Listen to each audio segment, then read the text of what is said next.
Meu nome é Maria de Fátima, eu sou professora de Química de vocês. Estava de licença médica por conta de uma cirurgia, mas estou de volta. No período que eu fiquei afastada, fui substituída pelo professor Felipe e ele já tinha começado o segundo bimestre com vocês, trabalhando o conteúdo de cálculo estequiométrico. Para dar sequência nesse conteúdo, eu optei por fazer isso em duas partes. Então, para conseguir fazer o cálculo estequiométrico, a gente precisa saber fazer o balanceamento das equações químicas. Sem saber fazer balanceamento, você não vai conseguir fazer o cálculo estequiométrico. Então, eu optei por fazer isso em duas partes, né? Então, essa semana a gente vai trabalhar balanceamento, a gente vai aprender a fazer o balanceamento. Eu deixei lá na plataforma para vocês um texto, um resumo, explicando tudo que eu vou falar aqui hoje.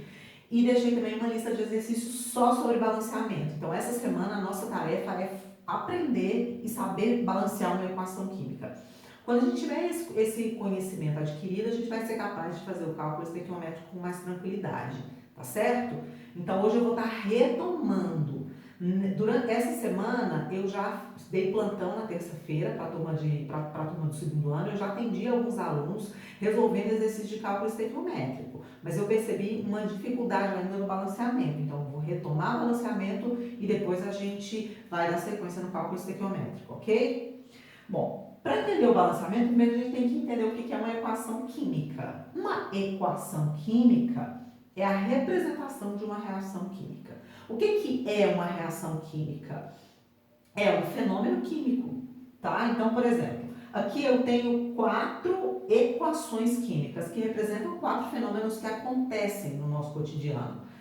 Eu tenho uma equação química que representa a reação de síntese do gás carbônico, uma equação química que representa a síntese da água, uma equação química que representa a reação de combustão do etanol, que é o álcool etílico, e uma outra equação química que representa a reação de decomposição do monóxido de carbono. Então, em resumo, a equação é a representação da reação. A reação é o fenômeno em si. O que é balanceamento da equação? É a definição da proporção com que os reagentes se convertem nos produtos, tá? Reagente se converte em produto. Um reagente se converte em dois produtos ou mais, ou 2 reagentes se convertem em um produto. Isso vai depender da natureza da reação. Existem várias reações químicas, mas em todas elas você tem um ou mais reagentes se convertendo em um ou mais produtos.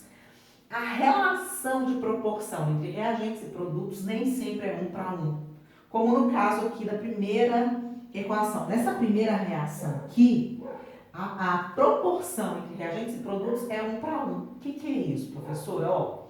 A gente está vendo que o carbono elementar se combina com gás e oxigênio para formar o gás carbônico, ou seja, o dióxido de carbono. Isso acontece na proporção 1 para 1. Por quê? Porque a quantidade de carbono e oxigênio é igual tanto nos reagentes quanto nos produtos.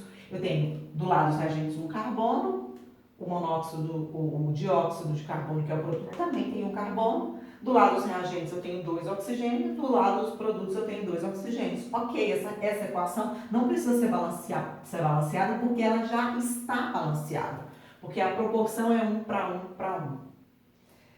Não é o caso, não é o que a gente verifica na segunda equação, que é a síntese da água. Na síntese da água, a gente observa que o gás hidrogênio combina com o gás oxigênio para formar a água. Só que a quantidade de hidrogênio e oxigênio não está igual nos dois lados da reação. No lado dos reagentes, a gente tem 2 hidrogênios, do lado dos produtos 2 hidrogênios, essa quantidade está igual. Porém, do lado dos reagentes, a gente tem 2 oxigênios e do lado dos produtos a gente só tem 1 oxigênio. Para resolver isso, para deixar tudo igual, a gente vai usar um número para multiplicar aqui onde está faltando. Então, aqui tem um oxigênio a menos, então a gente vai multiplicar aqui por 2. Quando eu fizer isso, 2 oxigênios, eu acertei. Só que eu mexi nos hidrogênios, 2 vezes 2, 4. Eu fiquei com 4 hidrogênios do lado dos reagentes. Para resolver isso, eu multiplico aqui também por 2 e agora eu igualei. O que isso significa? Que a proporção dessa reação é 2 para 1 para 2, ou seja, Eu preciso de 2 mols de hidrogênio para combinar com 1 mol de oxigênio para produzir 2 mols de água. Essa é a proporção. A proporção aqui é 1 para 1 para 1. A proporção aqui é 2 para 1 para 2. Como cada reação tem uma proporção diferente, e como que eu determino essa proporção? Fazendo o balanceamento. No terceiro exemplo, a gente tem a equação que representa a combustão do etanol. Repara que a gente tem 2 carbonos e aqui só 1. Então, eu já vou colocar um 2 aqui que vai resolver. 2 e 2. Repara que desse lado eu tenho 6 hidrogênios e desse lado eu só tenho 2. Mas se eu multiplicar aqui por 3, eu vou ficar com 6 e 6. Só que agora eu tenho a quantidade de oxigênios diferente. O oxigênio ainda não está certo. Ó. Aqui tem 1 mais 2, 3. E desse lado eu tenho 2 vezes 2, 4, mais 3, 7. Tenho 7 oxigênios aqui e tenho 3 aqui. Bom, na molécula do etanol tem 1 oxigênio, na molécula do gás oxigênio tem 2. Se eu multiplicar aqui por 3, eu vou ficar com 6 mais 1, 7. Então, 7, 2 vezes 2, 4, 3 vezes 1, 3. 4 mais 3, 7. Ok, ficou balanceado. Isso significa que a proporção dessa equação é 1 para 3 para 2 para 3. Ou seja, para essa reação acontecer, cada mol de etanol precisa de 3 mols de oxigênio e isso vai produzir 2 mols de gás carbônico e 3 mols de água. A proporção dessa reação é de 1 para 3 para 2 para 3.